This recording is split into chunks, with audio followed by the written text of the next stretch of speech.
The alarm started at 600 hours, and Kyle Morrison knew immediately that something was wrong. The sound was different from the usual drills. This was the real emergency tone, the one that meant actual danger was coming. He rolled out of his bunk in the small quarters he called home and grabbed his uniform. Kyle was 32 years old and had been stationed at the Kelvar 7 gate for almost 2 years. His job was simple: keep the gate running, fix things when they broke, and make sure ships could travel through safely. The gate was massive, a ring of metal and energy that floated in space above the mining colony below. It was the only way in or out of this system. Without it, ships would take years to reach the nearest human world instead of minutes. He rushed to the control room and found the duty officer already there, staring at the screens with a pale face. Lieutenant Danny Cole looked up when Kyle entered. "The Krell are coming," Danny said simply. "Command just sent the evacuation order. Everyone off the station in 2 hours." Kyle felt his stomach drop. The Krell swarm. He had heard the stories like everyone else. They were a species that consumed entire planets, moving from system to system like locusts. They had already destroyed 3 human colonies in the past month. Nobody had been able to stop them. "What about the colonists below?" Kyle asked. "Evacuation transports are already loading. Most of the 5,000 people down there will be off-planet in 90 minutes. The last transport leaves in 2 hours. Danny pulled up a tactical display. "We're supposed to set the demolition charges, destroy the gate controls, and get out on that last ship. Can't let the Krell use our gate to reach the inner systems." Kyle nodded. It made sense. If the Krell took control of the gate, they could use it to pour their forces into Coalition space. Destroying it would trap them here, cut off from their main fleet. It was a standard protocol. He had trained for this exact situation. "I'll start prepping the charges," Kyle said. For the next hour, Kyle moved through the station, placing explosive charges at key points in the gate's control systems. It was technical work that required precision. Set them wrong and the gate might survive. Set them right, and the entire structure would tear itself apart. He worked methodically, double-checking each connection. This was what he was good at: following procedures, doing things by the book, making sure everything was done correctly. He was finishing the last charge when Danny's voice crackled over his radio. "Kyle, we have a problem." Kyle hurried back to the control room. Danny was staring at a communications screen, his face even paler than before. "The Meridian Dawn," Danny said. "It's a civilian transport." They were doing a supply run to the outer mining stations. "They're 3 hours away from the gate." Kyle felt something cold settle in his chest. "How many people?" 200. Families, mostly. "There are kids on that ship, Kyle. 63 children." Danny's hand shook as he pointed at the screen. "But the Krell Vanguard will be here in 2 hours. Command says we blow the gate now. Write off the Meridian Dawn as acceptable losses." "There has to be another way," Kyle said. "There isn't. The demolition sequence takes 4 hours minimum for safety reasons. If we start it now, the Meridian Dawn arrives to find a destroyed gate. They'll be trapped here when the Krell show up." Danny looked away. "Command already made the call. 200 versus potentially thousands if the Krell get through. The math is clear."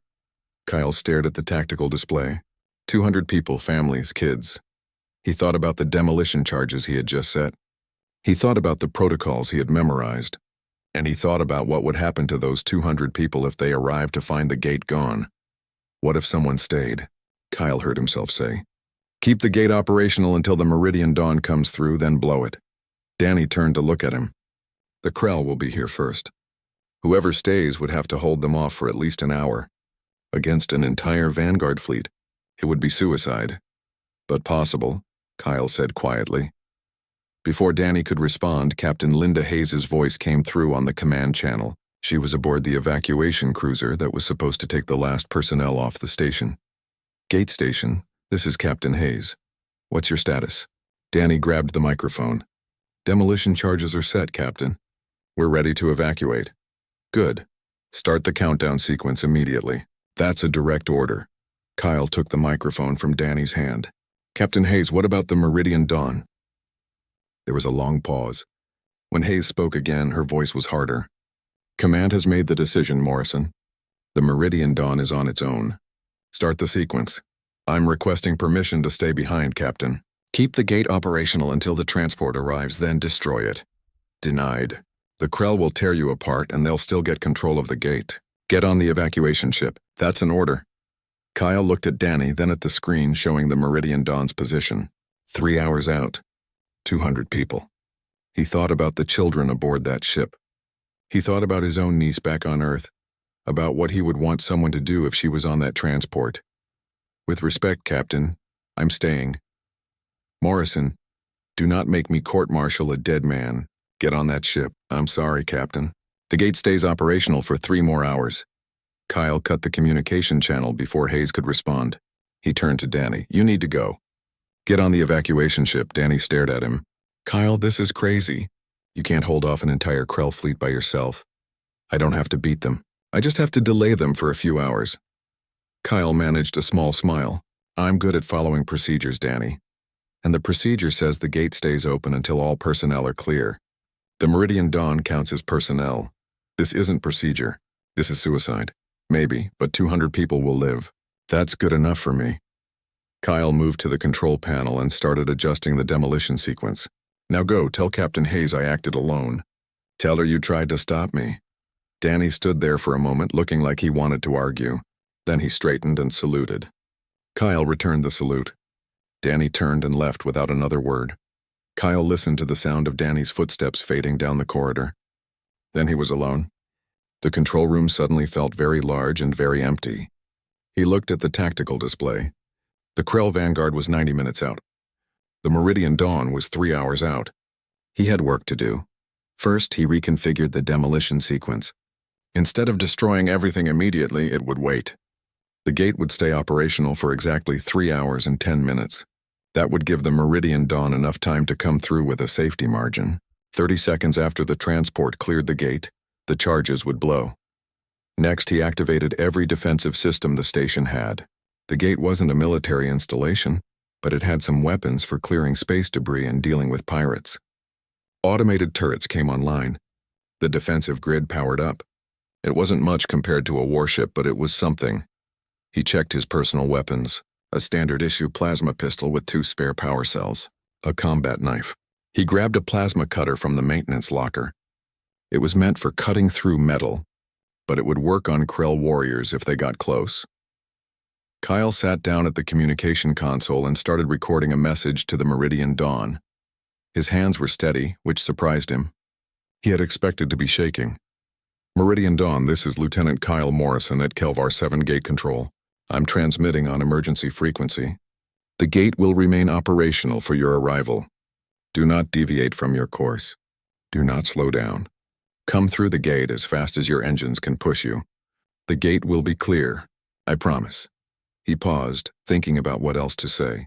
There are going to be some Krell ships in the area when you arrive. Ignore them. Just get to the gate. I'll handle the rest. He set the message to repeat automatically, then checked the time. 80 minutes until the Krell arrived. He walked to the window that overlooked space. The stars looked calm and peaceful.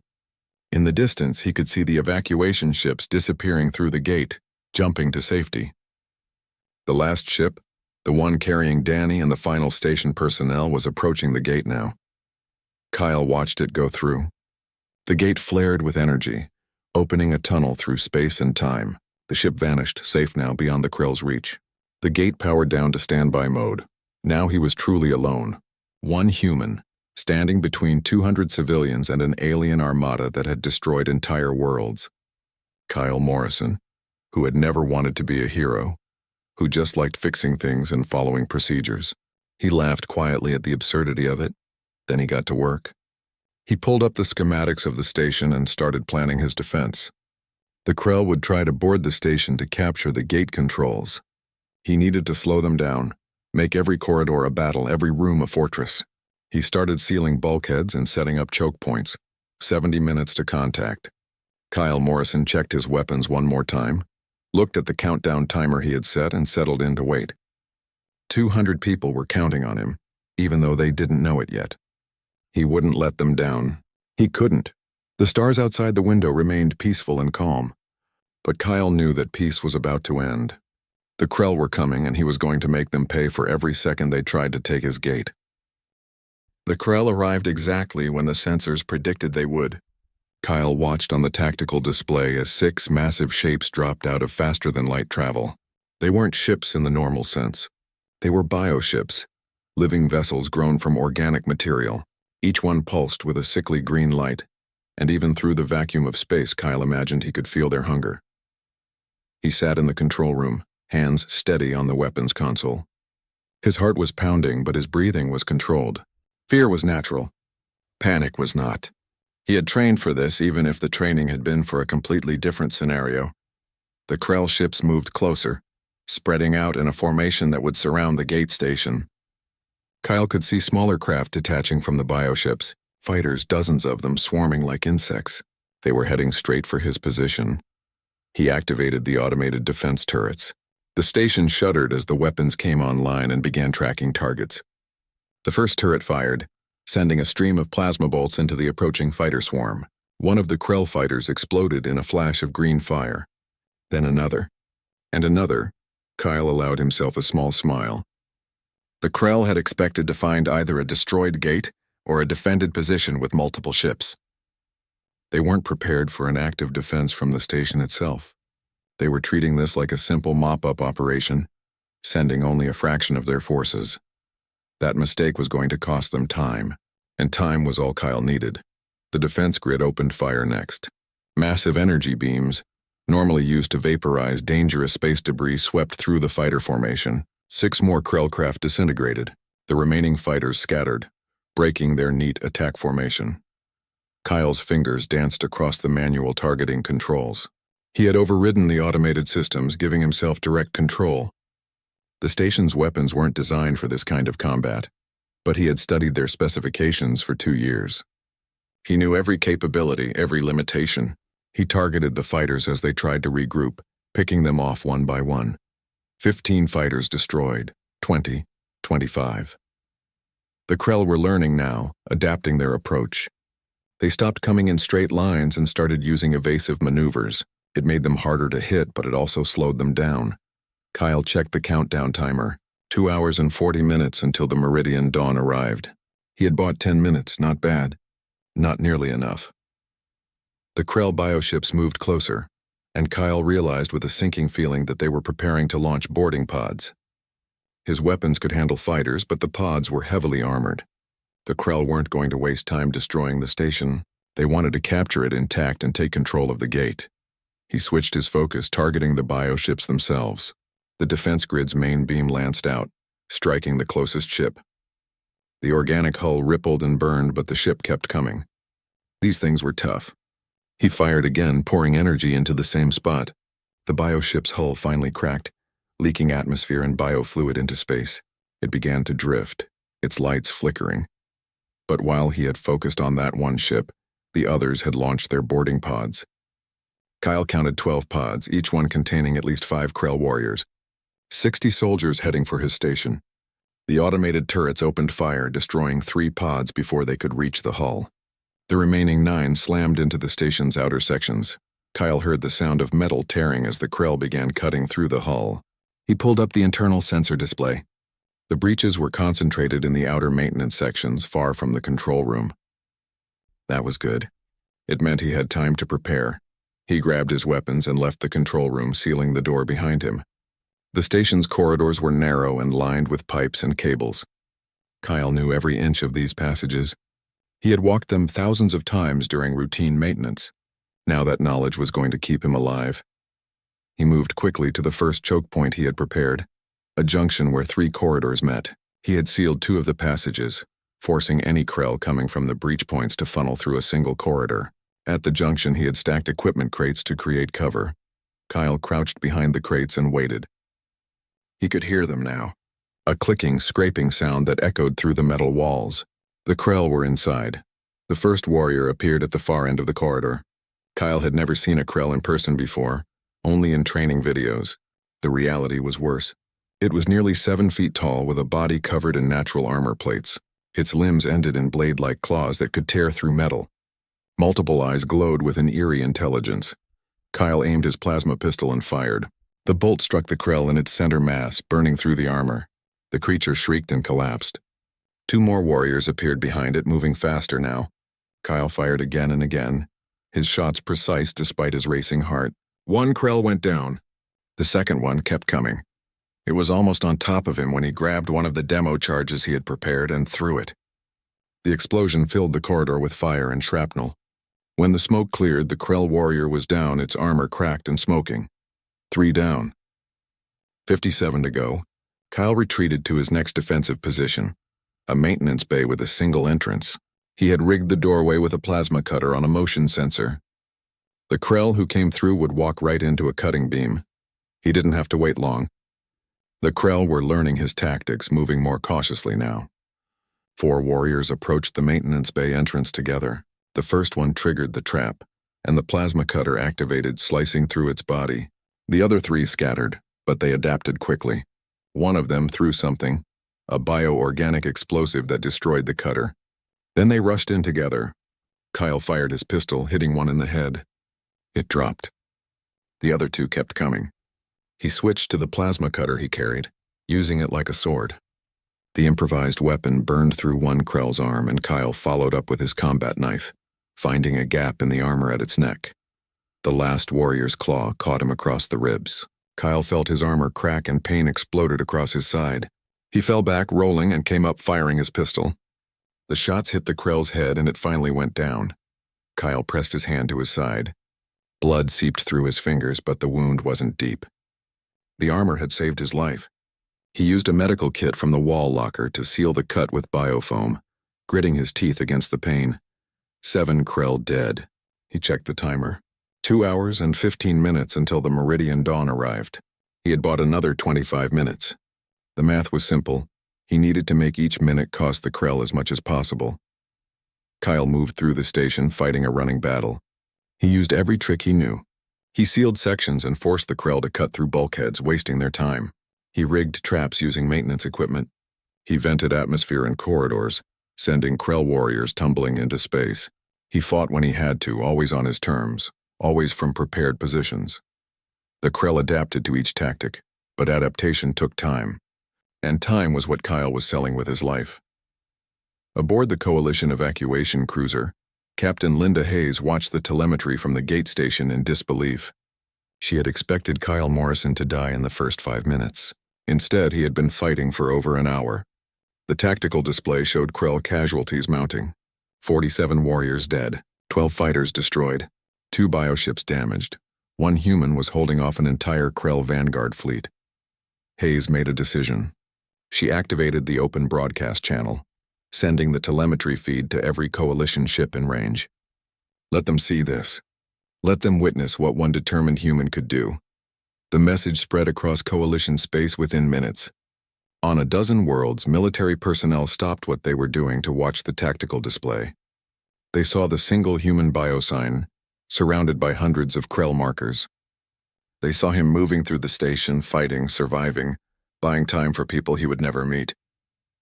Back on the station, Kyle didn't know he had an audience. He was too busy staying alive. He had fallen back to the inner sections now, closer to the control room. The Krell were pushing harder, sending more warriors. They had figured out that speed was more important than caution. Kyle's plasma pistol was running low on power. He had 1 charge left. His body ached from a dozen minor wounds. The cut on his ribs had reopened and was bleeding again. But he kept moving, kept fighting. He reached the secondary control station, a smaller room with access to the gate systems. This was his last fallback position before the main control room. He sealed the door and checked the countdown.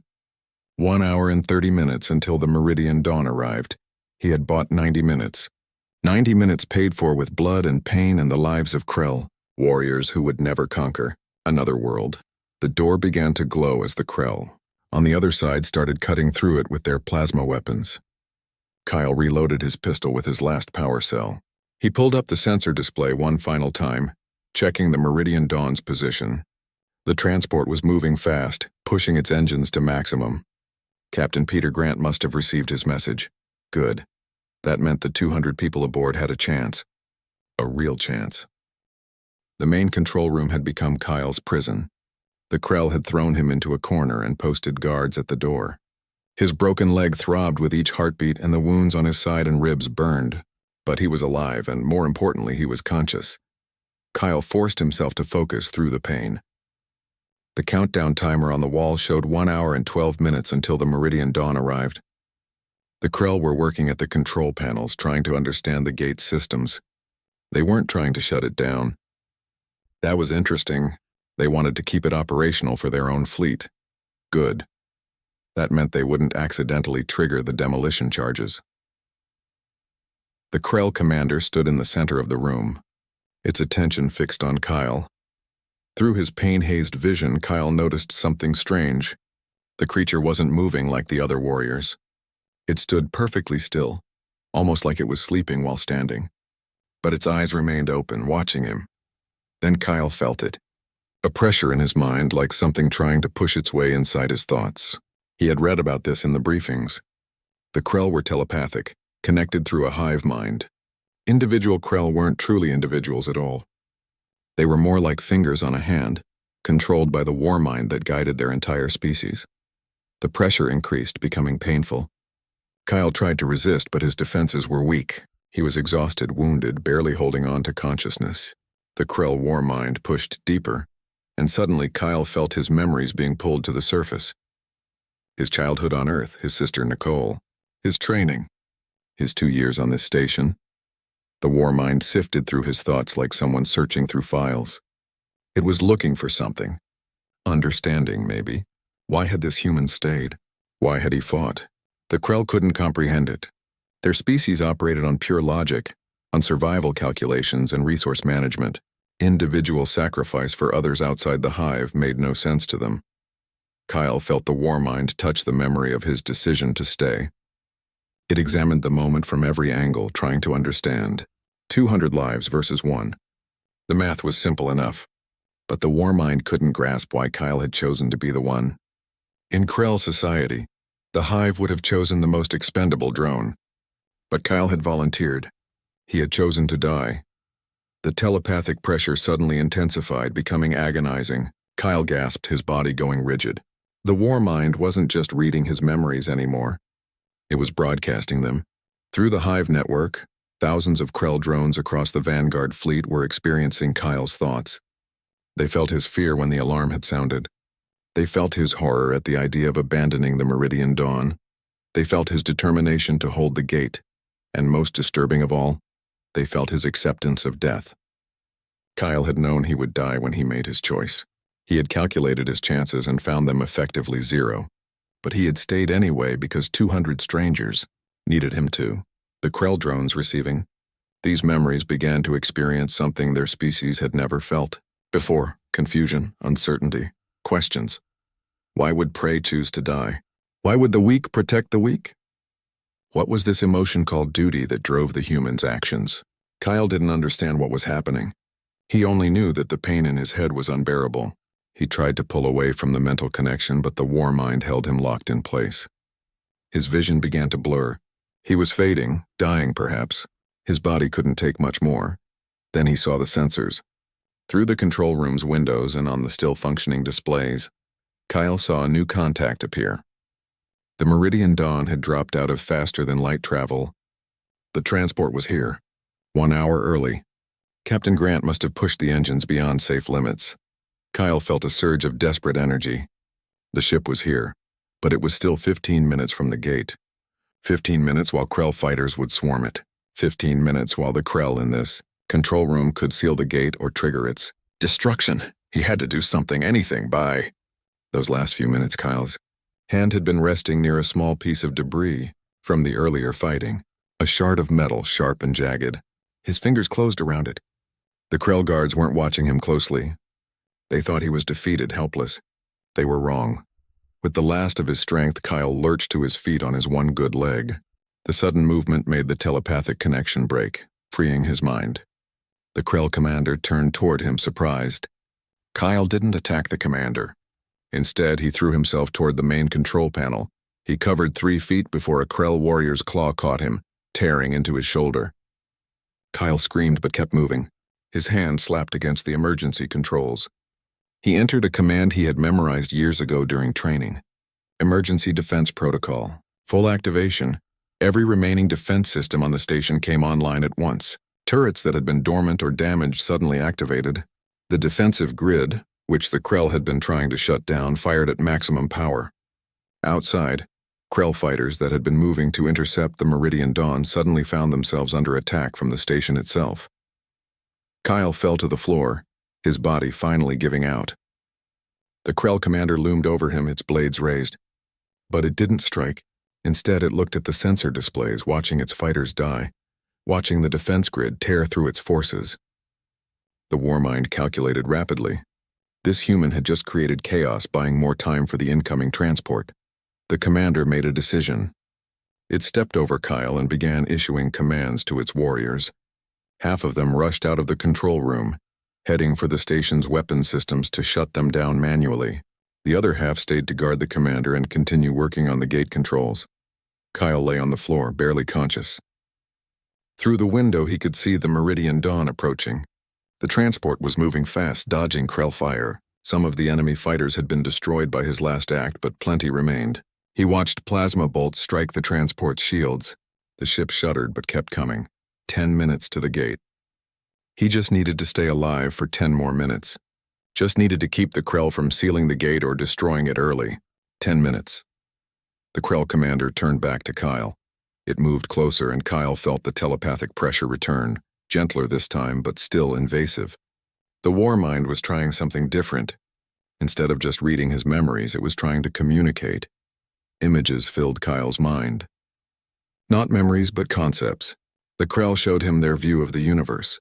Survival was paramount. The strong consumed the weak. Resources were allocated logically. The hive sustained itself by conquering others. This was the natural order. Then the Warmind posed a question transmitted directly into Kyle's thoughts. Why do you resist this order? Why sacrifice yourself for those not part of your hive? Kyle didn't know if he could respond, but he tried. He thought about the answer, let it fill his mind. Because they're people.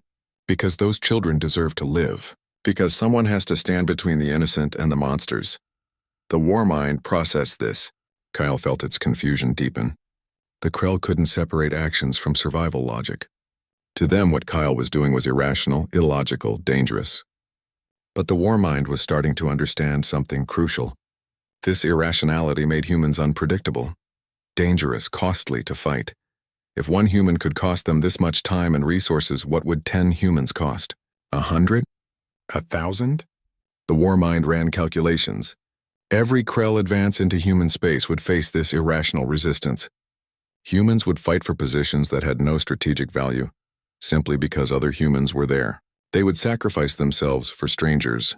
They would hold impossible positions for impossible causes. The realization spread through the hive network. Across the Vanguard fleet, Krell drones hesitated in their tasks. They had absorbed Kyle's memories, experienced his emotions, and now they were processing the Warmind's conclusion. Humans were not prey. Humans were not simple enemies. Humans were a threat unlike anything the Krell had encountered in their species' history. Kyle felt all of this through the telepathic connection. He understood in that moment that he had done more than buy time. He had taught the Krell to fear humanity, not for human weapons or ships or technology, but for the human willingness to stand and die for principles that made no logical sense. The connection broke suddenly. Kyle gasped, his mind his own again. He looked at the countdown. 5 minutes until the Meridian Dawn reached the gate. The transport was close now, so close he could see it through the window. It was damaged, trailing atmosphere from a dozen hull breaches, but it was still flying, still moving toward safety. The Krell commander watched Kyle with what might have been respect. Then it turned away, giving orders to its warriors. They would let the transport through. The Warmind had made a strategic calculation. This gate would be destroyed anyway, according to the demolition sequence. Fighting for it further would cost more drones for no gain. Kyle didn't trust this. The Krell could change their minds. He crawled toward the control panel, dragging his broken body across the floor. Every movement was agony, but he kept going. He had to be sure, had to guarantee the gate stayed open. His hand reached the panel. He pulled himself up enough to see the... Captain Peter Grant stood on the bridge of the Meridian Dawn and watched his home system disappear behind them. They had made it through the gate. They were safe. But the relief he should have felt was drowned by a crushing weight of sorrow. His communications officer, A young woman named Claire Rodriguez turned to him with tears streaming down her face. "Captain, I'm picking up the station's final telemetry. The explosion. There's nothing left. The gate's gone. Everything's gone." Grant nodded slowly. He had known this would happen. The automated messages from Kyle Morrison had been clear. The gate would remain open just long enough for the Meridian Dawn to transit. Then it would be destroyed, but knowing it and witnessing it were two different things. "Captain," his first officer said quietly, "we're receiving a transmission from Coalition Command. They want a full report, and they're asking about Morrison. They want to know what happened." Grant walked to his command chair and sat down heavily. "Tell them we'll transmit our logs. Everything we recorded," he paused. "And tell them that Lieutenant Kyle Morrison saved 200 lives today. Tell them he died a hero." Throughout the Meridian Dawn, the news was spreading. The passengers who had been huddled in their compartments during the desperate run to the gate were learning what had happened. A single soldier had stayed behind to hold the gate open for them. One man had stood against an alien armada so they could escape. In the passenger bay, a father named Henry Walsh held his 6-year-old daughter Amy close. She had been crying during the battle, terrified by the sounds of weapons fire striking the hull. Now she looked up at her father with wide eyes. "Daddy, is the nice soldier gone?" she asked. Henry struggled to find words. How do you explain sacrifice to a child? How do you make her understand that someone died so she could live? "Yes, sweetheart." "He's gone. But because of him, you're safe. Because of him, we all get to go home." Amy was quiet for a moment. Then she said, "What was his name?" "The soldier. We should remember his name." "Kyle Morrison," Henry said, his voice breaking. "His name was Kyle Morrison, and you're right. We should never forget it." Across the ship, similar conversations were happening. Parents comforting children. Spouses holding each other. People processing the fact that they were alive only because someone else had chosen to die. The weight of that gift was overwhelming. Captain Grant accessed the station logs that Kyle had transmitted during the battle. He needed to understand what had happened. Needed to know exactly what Kyle had faced. The logs were detailed and precise, recorded by the station's automated systems. They showed everything. Grant watched the tactical playback. He saw Kyle fighting alone in the corridors. Saw him setting traps and fighting off Krell warriors. Saw him wounded, bleeding, but refusing to give up. The timestamps were brutal. Kyle had fought for over 2 hours, buying every minute with pain and blood. There were audio logs, too. Kyle's voice calm and steady even as he fought for his life. "Meridian Dawn, this is Morrison. Gate is still secure. Keep coming. You're going to make it." The words repeated like a mantra through the logs, Kyle reassuring them, promising them safety, even as he knew he wouldn't survive to see it. Grant found the final log entry. It was time-stamped just minutes before the Meridian Dawn reached the gate. Kyle's voice was weak, barely a whisper. "To whoever finds this, the transport is almost here. 200 people are going to make it. That's enough. That's more than enough. Tell them it was worth it." The captain of the Meridian Dawn sat alone in his ready room and wept. He had been commanding ships for 15 years. He had seen combat, had lost crew members, had made hard decisions. But this was different. Kyle Morrison hadn't been under his command. Kyle hadn't even known the names of the people he was saving.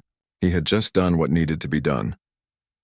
Hours later, the Meridian Dawn docked at Coalition Station Gamma, a massive orbital platform that served as a hub for refugee operations. Medical teams rushed aboard to treat the wounded. The passengers were processed and given temporary quarters. But the normal chaos of evacuation operations was subdued. Word of Kyle's stand had already reached the station. Admiral Stephen Parker, the commander of coalition forces in the sector, met Captain Grant personally. The admiral was a tall man with gray hair and a face carved by years of military service. He shook Grant's hand and spoke quietly. Captain Hayes transmitted the telemetry from the gate station. "I've been watching the feed. We all have." Parker's voice was rough with emotion. "Morrison's actions have already changed things. Volunteer rates have tripled in the last 6 hours. Ships are requesting permission to join the counteroffensive.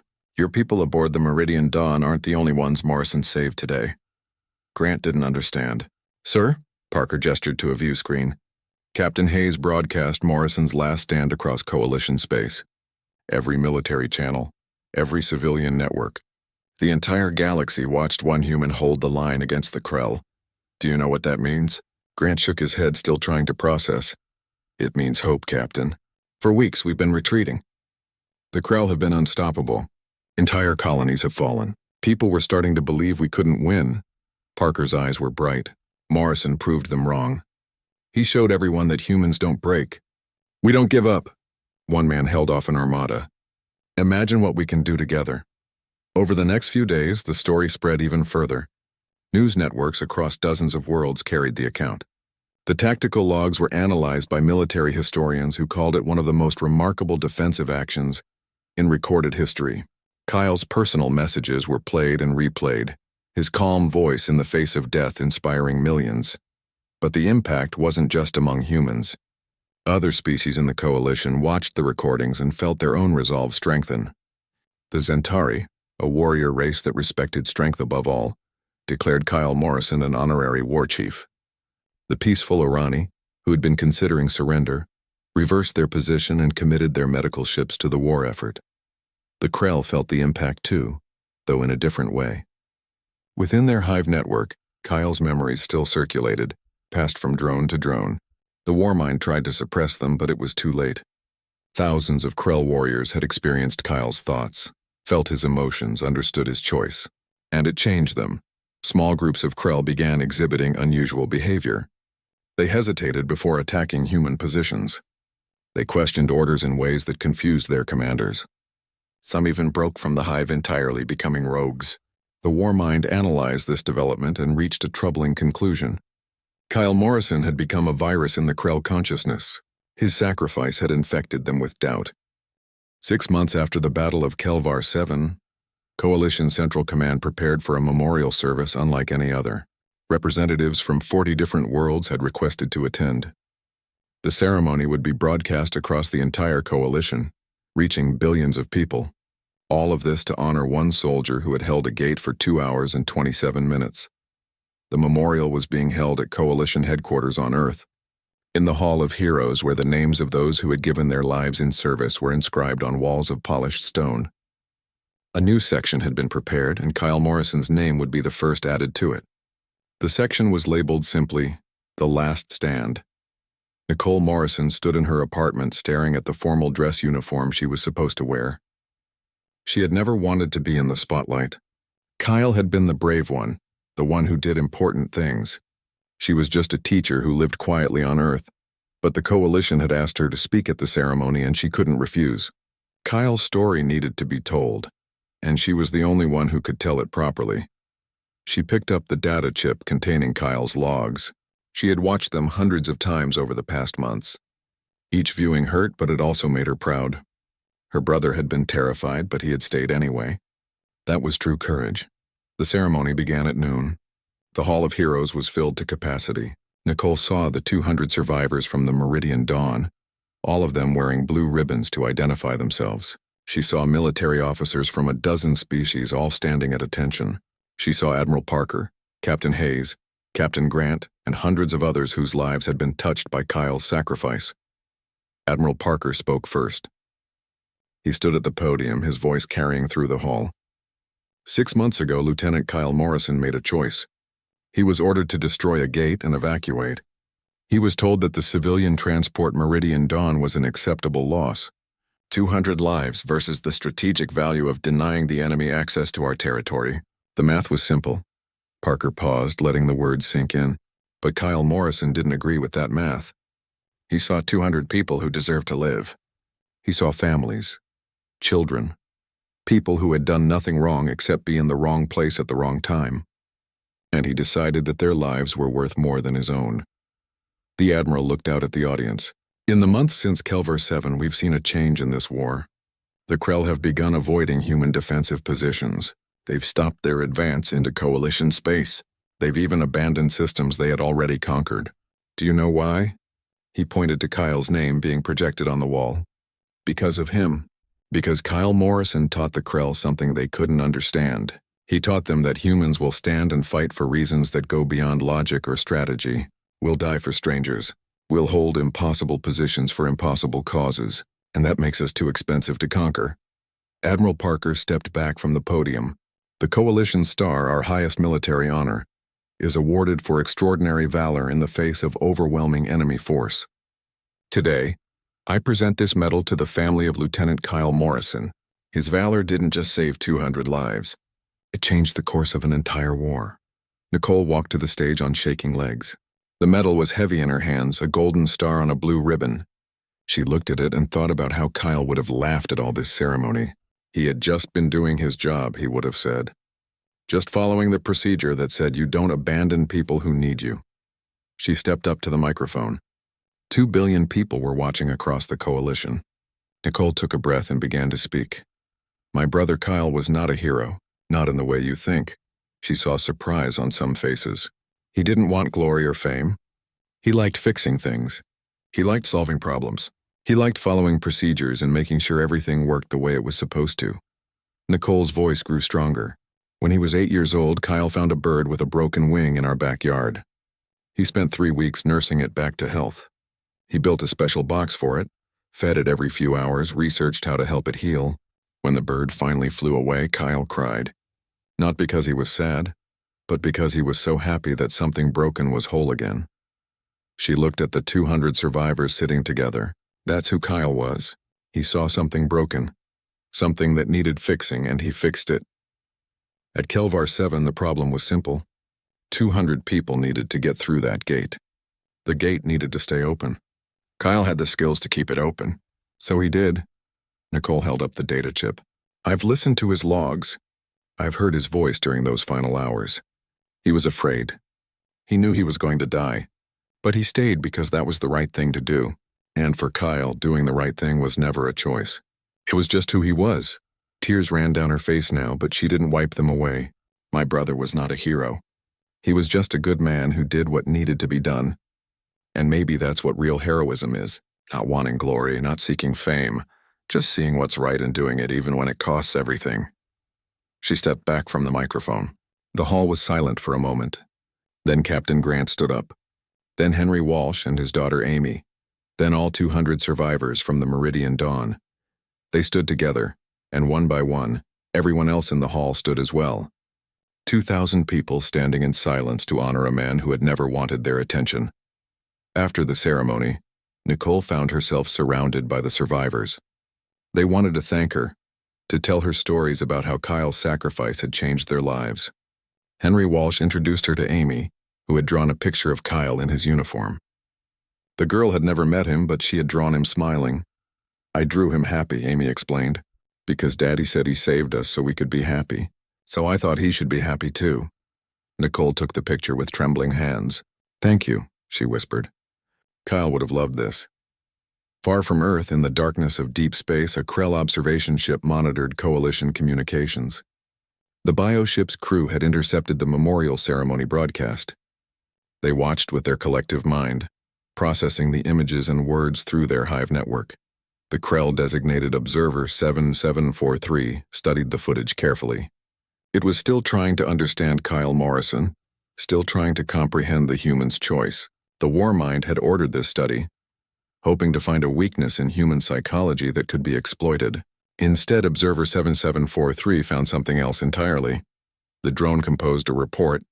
Humans possess what they call conscience, a concept that drives behavior independent of survival logic. This conscience makes them unpredictable and dangerous. They will sacrifice individual units for non-hive members. They will defend positions of no strategic value if other humans are present. They will fight beyond rational calculation. Observer 7743 added a final conclusion. Recommendation: avoid human space entirely. Cost of conquest exceeds any possible gain. The Morrison pattern may repeat at any defended position. Humans are too expensive to fight. The report was transmitted to the Krell War Mind. Within hours, new orders went out across the Krell fleet. The advance into Coalition space was officially called off. The Krell would seek easier prey elsewhere in the galaxy. Humanity had won not through superior weapons or numbers, but because one man had shown them to be an enemy too costly to engage. Back at Coalition headquarters, Admiral Parker authorized a new training program. It would be called the Morrison Protocol. Every defensive position would have multiple personnel trained to hold it alone if necessary. No one would ever again have to make Kyle's choice in isolation. But if that choice had to be made, The coalition would make sure its people knew they weren't alone in making it. Captain Hayes requested and received a transfer. She wanted to command the new gate station being built at Kelvar 7. The system had been reclaimed from the Krell, and a new gate was under construction. It would be the most heavily defended position in Coalition space, with an entire fleet assigned to protect it. Hayes wanted to make sure that no one would ever have to stand alone there again. The Meridian Dawn was officially renamed Morrison's Dawn. Captain Grant had the ship's hull repainted with Kyle's name in letters 10 feet tall. Whenever the ship docked at a station, people would see that name and remember. The transport continued its routes, carrying colonists and supplies, but now it carried something else too. A legacy. 1 year after the Battle of Kelvar 7, the new gate station opened. It was enormous, 5 times the size of the old one, with weapons that could hold off an entire fleet. At the entrance to the main control room, a bronze plaque was mounted. It read, Lieutenant Kyle Morrison held this gate alone for 127 minutes against a Krell armada, ensuring the safe passage of 200 civilians. He did not retreat. He did not surrender. He did his duty. Below the official plaque, someone had carved an additional line. Admiral Parker had seen it and ordered it left in place. The unofficial edition read, and taught the galaxy what humanity means. Nicole Morrison attended the station's dedication ceremony. She walked through the corridors that Kyle would never see, stood in the control room where new officers would work, and looked out at the gate her brother had died defending. It was bigger now, better protected, impossible to